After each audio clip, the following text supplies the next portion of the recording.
Data Privacy and Protection Regulation, Enabling Innovation with a Nigerian focus. And the goal for this panel was addressing gaps in law through advocacy. So we had a number of discussions, but I'll just give the summary. Before we started this discussion, we mentioned the fact that the challenge we had before us was striking a balance between two contrasting needs. So on the one hand, we were looking for ways to guarantee the privacy of data users, while on the other hand, we needed to ensure that we don't stifle innovation. We still enable businesses to thrive. And from there, we went on to discuss 4 uses of data. So there are 4 uses of data, how companies use their data. Number 1, they use their data to better their existing products and services. So for example, a Netflix uses your data to recommend the kind of content you want to see. The other use of data is to effect targeted marketing and advertising. So companies use your data to send advertising to you, right? Then the other use of data we discussed was data as a service. So people selling your data in order to make money. And then lastly, we talked about profiling, anticipating people's needs. So people gather your data to anticipate what you're going to need in the future. So after that background, there were 1, 2, 3. So there were 6 key areas we discussed, just to summarize them. So the first is we need advocacy. We need to sensitize data subjects in order to get people informed and create a balance. So currently it seems like businesses and firms have the upper hand. So the more we sensitize people and make them aware of their rights so that they start demanding their rights, we can create a storm, bring about a balance. We talked about the importance of media channels. The media is an important channel and an important partner to enable us disseminate information. And we mentioned the fact that the most important media for us is the traditional media, most especially radio, because radio has the widest reach in Nigeria, and by extension, most African countries. And then someone from Budget mentioned that a good way to disseminate information would be to use infographics, and it's something we should consider. Next, we talked about how do we enforce accountability on the part of companies and businesses who process and use our data. So the first thing we talked about was privacy by design. How can we get companies to factor in privacy concern at the conception phase of product development? So at the point where they are coming up with new products, how can they factor in privacy concerns? And next, we talked about full disclosure. How can we in Nigeria ensure that companies fully disclose the reason why they are using our data? And someone mentioned that if you download an app, for every functionality the app uses, so the app wants to access your picture, they should tell you the reason why they're accessing your picture. The app wants to access your contact. Ideally, they should tell you why they want to access your contact. So full disclosure is necessary. And then also we mentioned the fact about updated information on new data uses. So as companies progress in their activity, they discover new opportunities to use your data, they should inform you at that point. That's why some companies, they tell you that their data privacy policy has changed and they need you to give your consent again. So next we talked about regulation. We talked about the need to have a regulatory authority to enforce compliance. And that for this authority to be effective, we need technological capability and platforms and infrastructure to support them to enforce that compliance. And then we talked about the need for systemic structures. Now, in most of Africa, most of these enforcement are people dependent. So you have a very strong head of a government regulatory body, and compliance seems to be very strong. And when that person leaves, there is a lapse. So we need to make things more systemic, set structures in place that outlast people. Then the next thing we talked about was how do we grow the ecosystem?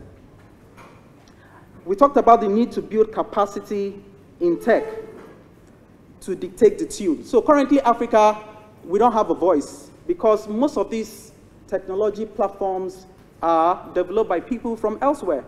So we can't really dictate the pace on data privacy and protection because we don't have the technological say. We don't have the capability. So we need to build capability in technology in order for our voices to be heard. And we also talked about the need to build trust. That if you build trust within the ecosystem, then people will be willing to give their data. Once they know they can trust companies, then they will be willing to participate in the ecosystem, and we can build this digital economy. And then one key intervention we came up with was to set up data privacy ambassadors. So these are people who will champion the cause of disseminating information and creating awareness among people. And we stated the fact that we need the youth to drive this. How are we going to set this up? We're going to give them targets. We're going to set them up in small cells so they have small regions where they control. And they are going to be given periodic reports on the target and how they met the target. And that we can even make this fun by gamifying it, setting up a league table where we see people who score the highest points. And Mr. Emeka Osai has volunteered to champion this cause. A round of applause for him, please. Also, we talked about the need to set up a campaign, an awareness campaign on social media with a suitable hashtag, so that when the regulators know that the citizens are serious about data privacy and protection, then they can start to act. Then the last thing we talked about was e-readiness. That if we are not ready, there's no way regulation can work. So we have to be ready on the educational front, we have to be ready on the technological front, and we have to be ready on the infrastructural front. Thank you very much.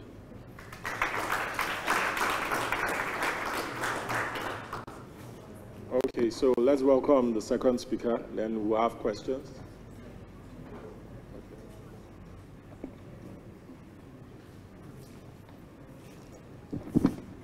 Okay, I hope you don't mind. I would like to stand to make my presentation from here. Our group 4, was supposed to look at mainstreaming and driving thought leadership on data privacy and security, and our goal was advocacy strategy for sustained engagement with the public and government. The first thing we did was to try to identify the main target group of our advocacy. We did this in a very wide or in a very broad manner. We looked at, of course, it's supposed to be, the target groups are supposed to be mainly the public and the government. Then we broke this down into 3 main subgroups. As we go further, we're going to see that it was further broken down into other subgroups. First, the citizens. And under the citizenship, we identified CSOs, NGOs, and private organizations. As we move further, we're going to see how this played out. Then the government. Under the government, there were politicians, legislators, executives, security agencies, regulatory agencies, judiciary. And we also try to identify them at various levels so that we can ensure that our advocacy drive gets to the lower road, gets to the grassroots. Here, we identified the federal, the state, and the local government. Then, international organization. We also try to conceptualize what advocacy means within the context of our goal. A lot of suggestions came up.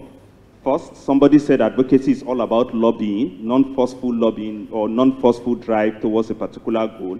Another person came up with a suggestion that advocacy means citizens owning conversations and engaging with them. Another person came out with another definition. Another person came up with another definition saying public support for a particular cause. We adopted all these definitions as part of our own understanding or part of our own idea towards advocacy within this context. Now, we also try to identify some sustainable strategies for engagement. Some sustainable strategies for engagement to drive the idea or to drive the idea of data protection. We looked at the media, or we identified the media, and for this context, we identified both traditional and online media. Traditional media, as you know, the normal radio, television, and so on, is what we categorize as traditional media. then online media, social networking service, social networking sites, and so on, Twitter, Facebook, and so on. Now, another strategy for engagement is through the power or through the use of NGOs and CSOs. Then traditional institutions and religious institutions was also another means or another strategy for engagement. Then institutions of learning. For this one, we didn't restrict ourselves to only tertiary institutions, but we also included primary and secondary institutions for this purpose.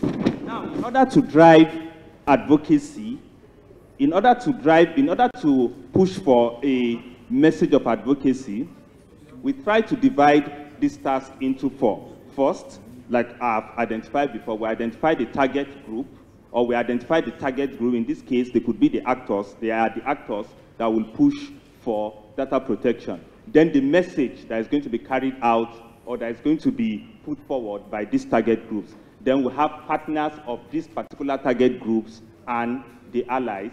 We have partners and allies who have strategy for the message. With regards to the first target group, the first group is the citizens. And the main message they are going to be passing is awareness around privacy rights and importance of data protection. Now, the partners and allies who will be in support of these citizens are trade associations, press media, corporate social organizations, religious and traditional institutions, educational institutions, and youth organizations. The main strategy that is going to be used, social networking sites, radio and television, town hall meetings, focus group discussions or workshops with opinions, community opinions or leaders' opinions. Now, the next one is the government. Even though the government is supposed to be among the main target group, they also have ways in which they can drive the idea or they can push for the idea of adequate or towards realizing the right to data protection. Now, the first message which is going to be put across to the government is the need for a legislation on data protection, and not only a legislation, but the need for quality enforcement of such a legislation. Of course, the legislation is going to contain privacy rights and so on. Somebody also specifically raised the issue of compliance. Then the issue of the need to invest on awareness creation, and then the provision of resources for implementation. Then the partner / ally of the government in this case are the media, National Orientation Agency, you know the works of National Orientation Agency, National Human Rights Commission and other human rights groups, corporate social organizations, policymakers, actors, international organizations, and so on. Now, the strategy that is going to be used, lobbying, annual reporting, town hall meetings, documentaries, social networking sites, stakeholder forums, policy briefs. Another target group, private organization. How can private organization help us push the message for, or what is the message private organization is going to be pushing towards ensuring adequate data protection in Nigeria? First, there's the need, they are going to be pushing the message that there's the need for awareness and compliance with data protection norms, the various sectoral laws which have been identified by Barrister Chooks. What can private organizations do towards pushing for compliance with such laws? Then resource mobilization. Private organizations could also help as part of their corporate social responsibility towards data protection. Now, the partners / ally of private organization are professional bodies, regulators, and trade organizations. Now, the strategy private organizations are going to be adopting could involve annual compliance reporting, stakeholder meetings, workshops, seminars / conferences, then social media. We particularly identify the fact that social media or social networking services actually cut across almost all of them, but then we felt the need to specifically mention them for some of them. Now then, we also identify another target group or another actor in this regard as relevant international and regional bodies. Now the message which these bodies are going to be driving, or the message which they are going to be pushing for, is the need for harmonization of data protection laws. We have the ECOWAS, we have that of the that of the AU, the SADC, and so on. There's a need to harmonize, not necessarily having them together as one, but making sure that there are no inconsistencies in the policy to ensure more effective implementation. Then there's a need or international organization is going to be pushing for a message for states to ratify regional and sub-regional treaties. We've heard this morning and yesterday that in spite of the fact that we have an African Union Data Protection Convention, just one state has ratified so far. Then they are going to also be pushing for the need to update laws and regular review. It's not all about having data protection laws. We know that data protection is an issue that deals with constant change in as a result of technological advancement and so on. So there's a need for regular review of the laws we have. The partners and allies of international and regional bodies are the government, corporate social organization, and NGOs, global bodies. The strategy to be used, of course, like I mentioned, social networking services, lobbying, stakeholder meeting, social media, and reporting, like I've earlier mentioned. Now, we also came up with a subhead, please, I'll be true now. We also came up with a subhead now, sustainability. It's not just all about it's not just all about advocacy, but sustainable advocacy. Here, we try to identify means in which you can have a sustainable advocacy, and advocacy that is going to last long, and advocacy that is going to be effective. Now, what are the means towards achieving sustainable advocacy? First, we talked about communication strategy, the need for effective communication strategy or implementation unit or office. There's a need for an implementation unit or an office for the purpose of this, for the purpose of harmonizing or ensuring that the works of these target groups are in harmony with basically the main essence of our advocacy. We identified the network as a very, very good platform for this particular purpose. However, it was recommended that the activity should be broadened a bit. Now, another very important thing for sustainable advocacy is funding. In this case, we identify internal and external sources. Some people are of the view that we should not concentrate so much on external sources. It is an African problem, it is a Nigerian problem, so we should focus on getting resources within Nigeria. Then, network and database of partners. We also need partners to strengthen the advocacy drive, or to strengthen the advocacy activities. Then sharing of resources. These resources could involve expertise, facilities, and online presence. Of course, we did identify the work of the African Academic Network as very, very important for this. However, some people also advocated, or some people also talked about the importance of having a data protection and privacy blog. Then finally, monitoring and evaluation. This could also involve, or this could include annual review and reports. That's it for our group. Thank you. Okay, we could do better. Can we put our hands together? So I'll just invite Nena from my foundation to have us run through. Thank you. Hello, everyone. It's 4:52 here, and I think we should be done by 5. First, I want to say thanks to everyone who's been sticking up till this time. Thank you very much. Thank you to our co-organizers. And you've noticed I've sat through all of the meetings and listened to each of the working groups. And I see that there is maximum engagement, maximum interest in data protection from the policy side, from the private sector side, and from citizens and civil society. So for that, I want to say thank you to Nigeria, and I hope that going forward, we can do better than we have done this time around, and we can grow larger. Some actions have been proposed from both parties, and yesterday, from the citizen point of view, from the government and legislative sections, and to private sector as well. And just now, I was following the international and regional organizations one. So there are actions that have been proposed on each of these levels. I would like to come back to the organizers of this meeting, the key project bearers. And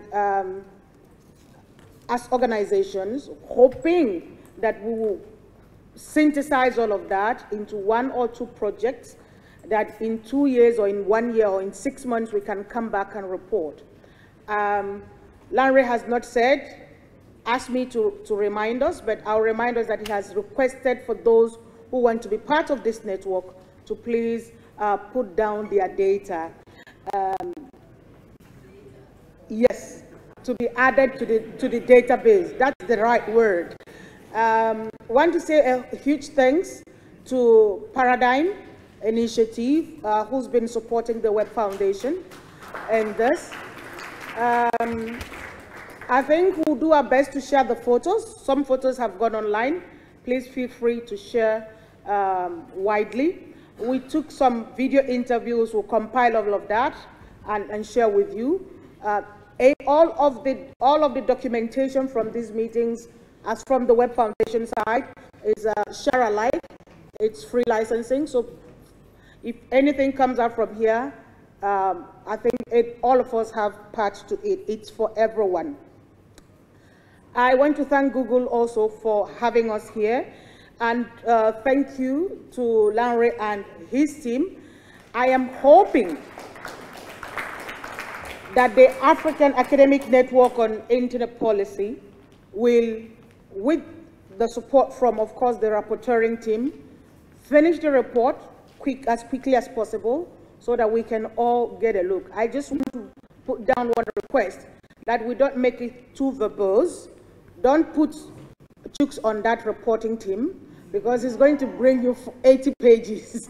But let's make it short, simple, straight, with actionable items highlighted, because that helps us to move it upward.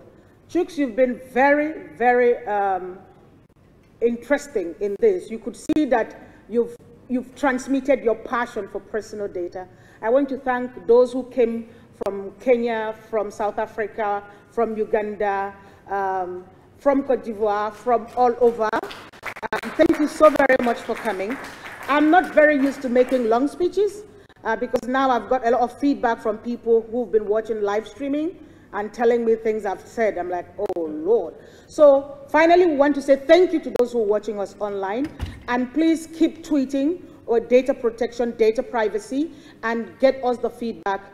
It's only just the beginning. And if there is anything I want to say, it's congratulations to your team, congratulations to our team, congratulations to all of us. I have a meeting at 5 p.m. on the dot. I'm out of here.